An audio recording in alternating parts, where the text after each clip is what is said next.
था ना कि रामलला हम आएंगे, मंदिर वहीं बन गया ना, मंदिर अयोध्या में।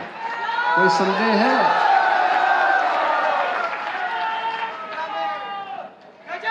कोई संदेह है?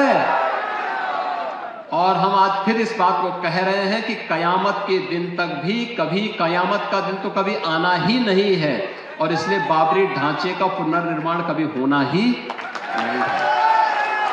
যত খুশি হোক, ওরকম তো ওই একজন কোরআন নিয়ে ওই একজন বিজেপির অসীম সরকার 100টা এফআইআর হয়েছিল। এই মমতা ব্যানার্জির সরকার তার করতে পারেনি। তো আমার বিরুদ্ধে 1000 এফআইআর হোক। বাবরি মসজিদ আমার ট্রাস্টির নামে খরিদ করা জায়গায় করছি, কারো ক্ষমতা থাকলে রুখে নেবে।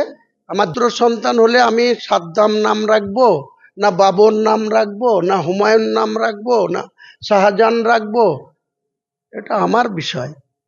কোন বলনেওয়ালা হয় যোগী আদিত্যনাথ